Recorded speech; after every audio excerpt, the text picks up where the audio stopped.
नमस्कार। आज हम बात करने वाले हैं एक बहुत ही खास दिन की।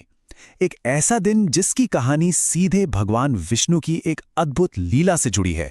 जी हां, हम बात कर रहे हैं उत्पन्ना एकादशी की। वो दिन जब एक देवी का जन्म स्वयं भगवान के शरीर से हुआ था।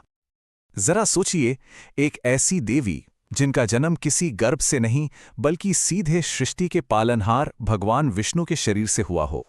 सुनने में थोड़ा अजीब लगता है ना?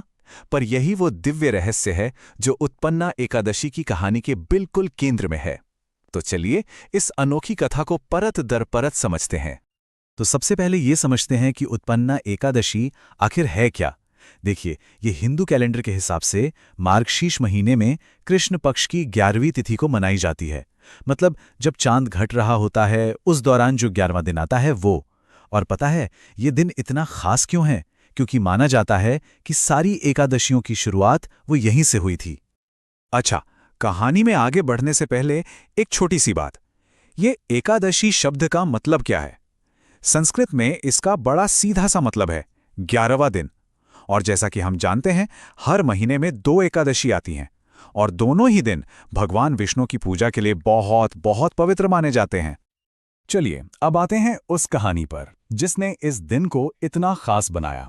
ये कहानी है एक भयंकर युद्ध की।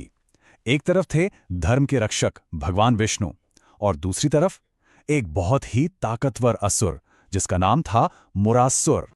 तो ये जो मुरासुर था वो कोई छोटा मोटा राक्षस नहीं था। वो इतना शक्तिशाली था कि उसके नाम से देवता भी कांपते थे। उसने देवताओं को हराकर स्वर्ग पर ही कब्जा कर लिया था और तीनों लोकों में आप कह सकते हैं एक तरह से आतंक मचा रखा था। अब जब देवताओं ने मदद के लिए भगवान विष्णु को पुकारा तो वो धर्म की रक्षा के लिए आगे आए और फिर शुरू हुआ एक महायुद्ध। कहते हैं ये लड़ाई सालों साल चली। एक ऐसा युद्ध जिसने पूरे ब्रह्मांड को हिलाकर रख दिया। इस लंबे और थका देने वाले युद्ध के बाद भगवान विष्णु को भी आराम की जरूरत पड़ी, तो वो हिमालय में एक गुफा में जाकर विश्राम करने लगे। और बस उसी शांत गुफा में जब भगवान विष्णु गहरी योग निद्रा में थे, एक अद्भुत चमत्कार हुआ।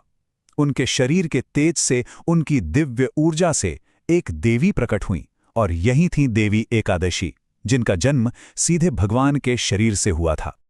देवी ने प्रकट होते ही देखा कि वो दुष्ट मुरासुर सोते हुए भगवान विष्णु पर वार करने की कोशिश कर रहा था। बस फिर क्या था, देवी ने उसे ललकारा और दोनों में भयंकर युद्ध हुआ और आखिर में देवी ने मुरासुर का वध कर दिया। इस तरह उन्होंने सिर्फ भगवान की ही नहीं बल्कि पूरे संसार की रक्षा की।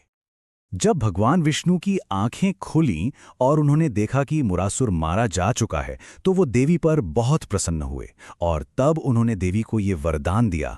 उन्होंने कहा, हे देवी, क्योंकि तुम्हारा जन्म मेरे ही अंश से 11वें दिन यानी एकादशी को हुआ है, तो आज से तुम्हें दुनिया एकादशी के नाम से जानेगी और जो भी इस दिन उपवास रखेगा वो अपने सारे पापों से मुक्त हो जाएगा। तो ये तो थी अद्भुत कहानी। अब सवाल ये उठता है कि इस पवित्र दिन को मनाया कैसे जाता है, मतलब भक्त लोग क्या करते हैं इस दिन। चलिए जरा पूजा और व्रत की विधियों पर भी एक नजर डालते हैं। देखिए, इस दिन मुख्य तौर पर 3 चीजें की जाती हैं। सबसे पहली और सबसे जरूरी चीज है उपवास रखना यानी व्रत। दूसरी चीज है भगवान विष्णु के मंत्रों का जाप करना और उनका ध्यान करना। और तीसरी अपनी क्षमता के हिसाब से दान पुण्य करना। ठीक है, व्रत रखते हैं, पूजा करते हैं, पर सवाल यह है कि आखिर क्यों लोग इतनी श्रद्धा से ये व्रत रखते क्यों हैं? इसका क्या महत्व है, क्या फायदे हैं इसके? शास्त्रों में बताया गया है कि ये सिर्फ एक भूखे रहने का दिन नहीं है, ये एक मौका है अपनी आत्मा को शुद्ध करने का। मान्यता है कि इस व्रत को करने से जाने अनजाने में हुए सारे पाप खत्म हो जाते हैं।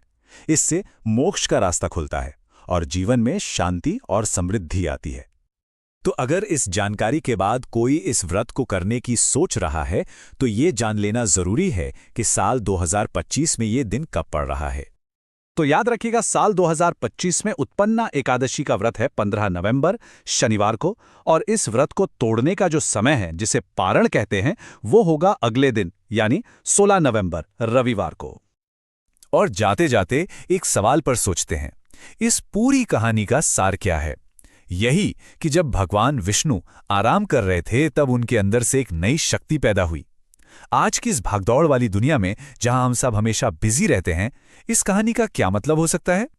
क्या ये हमें ये याद नहीं दिलाती कि कभी-कभी सबसे बड़ी ताकत और मुश्किलों का हल बाहर नहीं, बल्कि अपने अंदर शांति के पलों में मिलता है?